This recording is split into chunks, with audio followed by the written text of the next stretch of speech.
Hey, good morning.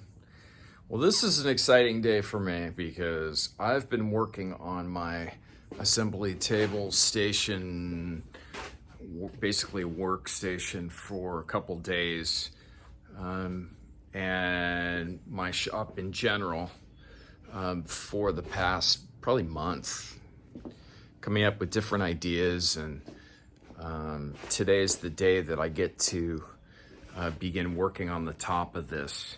Yesterday I had to modify the bottom of this in order to make room for my 24-inch clamps. I got these clamps off Amazon, or these clamp racks off Amazon, and that's going to enable me to glue and clamp face frames to cabinets, and a couple other decisions that I have been in the process of making. Well, I'll just give you a high view of what I'm doing and then get on to the day. See, I have a fairly small shop for doing cabinetry, and so I've got to really work smart. I don't have a lot of room to store stuff. And I also have a 3-head router table instead of using a shaper, so I can make doors, raised panel, and cope and stick off 3 separate routers here. So I value this piece of equipment. I don't want to give up that real estate. So what I've done is I've built this unit, which is roughly about 7.5 feet left to right and about 6.5 feet front to back. So it's a big station. And when I build the top, which is going to be a torsion box with a replaceable top, so it's going to be basically top, then torsion box with skins on both sides, sitting on leveling feet on this cabinetry, which these sides are 25 inches. And then I'm on a 3.5-inch toe kick, which you can see, this is my big challenge, is I'm on a floor that slopes pretty dramatically.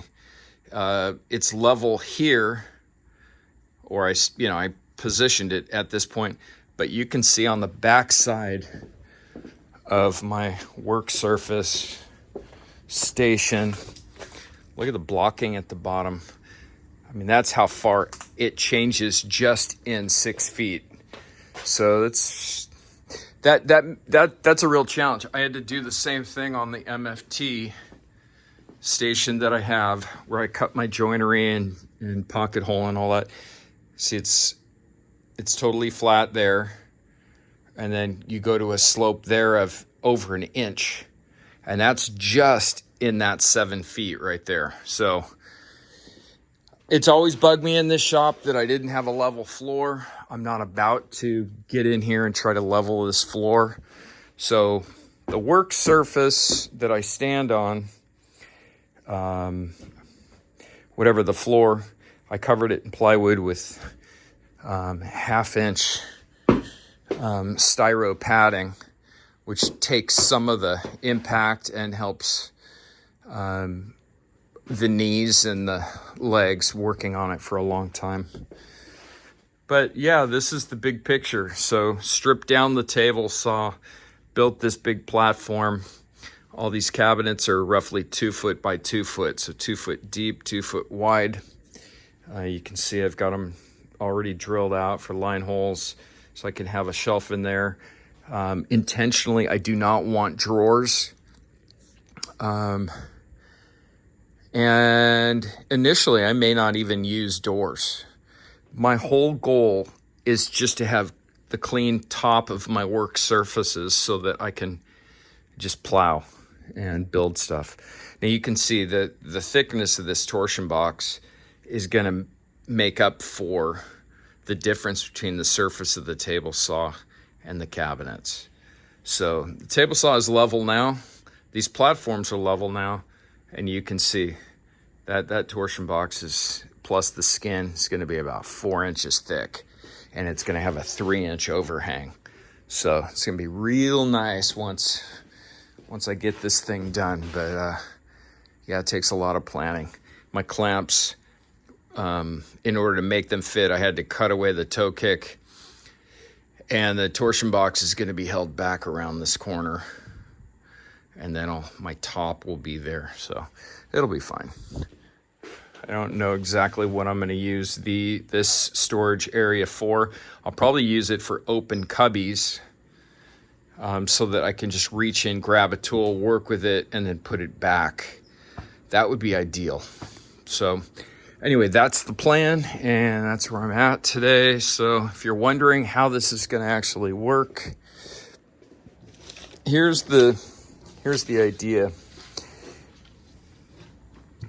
So my table saw nests right in here, and you can see this grid that represents the torsion box.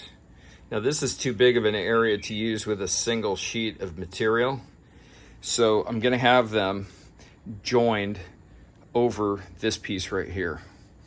And so I've got a double row of 2x4 that's nested against a 2x4 support. Same thing in front here. So those are really nice and solid. My bottom layer of the torsion box, I'm going to put in first.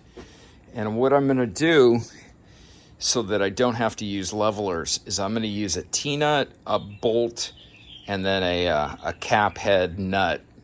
And what I'm going to do is I'm just going to tighten that, and it's going to raise up and lower the torsion box bottom to level it. So I'll completely level out the torsion box assembly, or the bottom layer of the torsion box first, and then I will make a torsion box and add a top skin, and then I'll finally add my top, and then I may or may not add a trim around it. I probably will, which means I will also skin out the toe kick with a thin layer of something. So that's the plan, and I need to get to it. And obviously it's kind of tricky to add a top when you've got this table saw that, you know, potentially can move around a little bit. So I'm actually going to roll the table saw out. Now to deal with this out of level situation, here's what I did yesterday.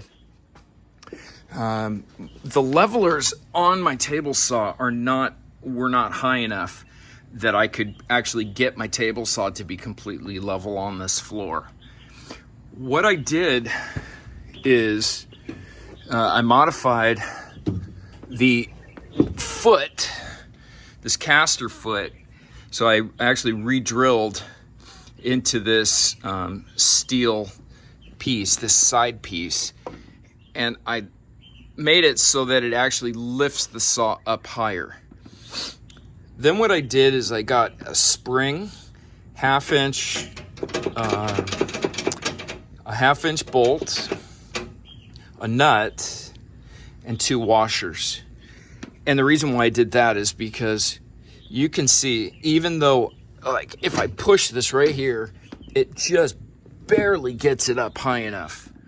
So if it starts to drag on the floor, I can actually loosen this bolt, and the spring will lift the bolt up off the ground so they won't drag. That way I won't have to completely remove these anytime I want to move the saw around to service it. So yeah, and if you're wondering, yeah, I don't have any drawers on this side. I don't really need a lot of storage for my table saw, and I don't really intend to do a lot of work from this side of the station. I'm encouraging myself to work on this, and that side. So this side, who knows? Maybe I'll, hang a miter gauge off there or something. You can see I've got my fence tucked in. I'll probably move it over here, put my sacrificial fence above it, so have a couple shelves. Probably going to actually pull my dust hose over here. I don't really intend to get into full vacuum for all my stuff in this shop. My main ripping and cross-cutting is going to be down on the panel saw.